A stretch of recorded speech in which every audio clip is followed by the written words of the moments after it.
আসসালামু আলাইকুম দর্শক বন্ধুরা, নিহিকা কিচেনে আপনাদের সবাইকে স্বাগত। আজকে নিয়ে চলে এলাম পটলের একটা দারুণ সুন্দর ইউনিক রেসিপি।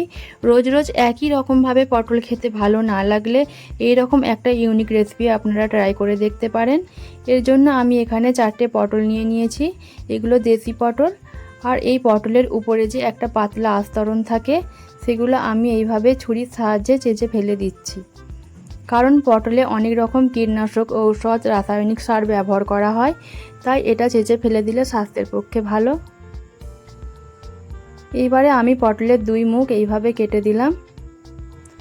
তো একই রকমভাবে দেখুন আমি 4টে পটলকেই চেঁচে ফেলে দিয়েছি উপরের আস্তরণটা। আর একটা গ্রেটারের সাহায্যে আমি এখন এটা গ্রেট করে নেব।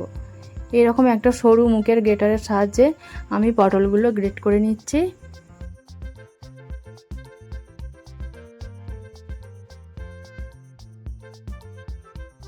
তো দেখুন আমি সমস্ত পটলগুলো একইভাবে এইভাবে গ্রেট করে নিয়েছি।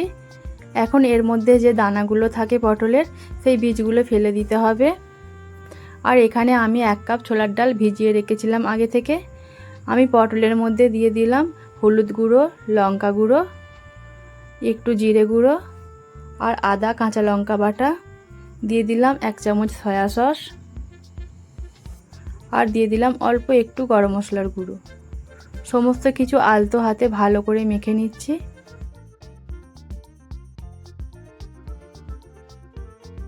এটা আলতো হাতে মাখতে হবে। আর এখন লবণ দেওয়া যাবে না, তাহলে এ থেকে পানি কাটতে শুরু করে দেবে।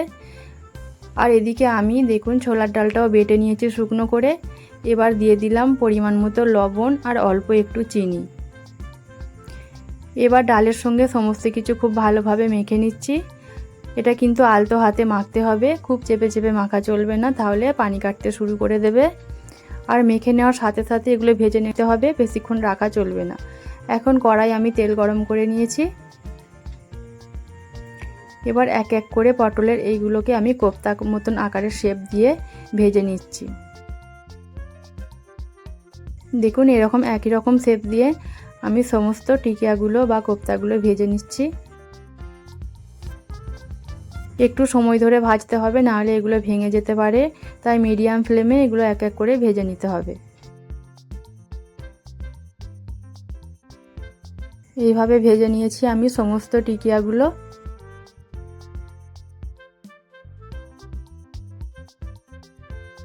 এবার ওই তেলের মধ্যে দিয়ে দিলাম একটা গোটা লঙ্কা, দিয়ে দিলাম গোটা জিরে আর গোটা গরম মশলা। মশলা থেকে একটা সুন্দর ফ্লেভার যখন ছেড়ে আসবে, তখন এর মধ্যে দিয়ে দিলাম আদা আর কাঁচা লঙ্কা বাটা, দিয়ে দিলাম একটা টমেটো আর একটা পেঁয়াজ বাটা। যদি আপনারা নিরামিষ দিনের জন্য বানাতে চান তাহলে পেঁয়াজ বাটাটা বাদ দিয়ে দেবেন। এবার দিলাম পরিমাণ মতো লবণ, একটু হলুদ গুঁড়ো, এখানে দিলাম কাশ্মীরি লঙ্কার গুঁড়ো, কারণ আমি এখানে কাঁচা লঙ্কা ব্যবহার করেছি। এবার সমস্ত কিছু মশলা কষে নিচ্ছি আর দিয়ে দিলাম অল্প একটু ভেজে নেওয়া ধনে গুঁড়ো।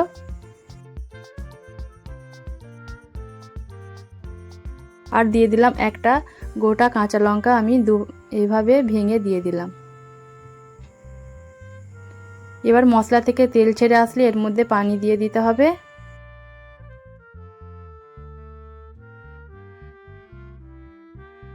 ঝোলটা যখন ফুটে উঠবে তখন এক এক করে আমি কোফতাগুলো এর মধ্যে দিয়ে দিচ্ছি। দেখুন মিনিট 5 ফুটিয়ে নেব। কোফতাগুলো আগের থেকে একটু বড় বড় হয়ে গেছে। আর আমি দিয়ে দিলাম সামান্য গরম মশলা, অল্প একটু চিনি আর দিয়ে দিলাম 1/2 চামচ ঘি। এবার 2 মিনিটের মতো ফুটিয়ে নেব, তাহলেই তৈরি হয়ে যাবে পটলের কোফতা কাবাব।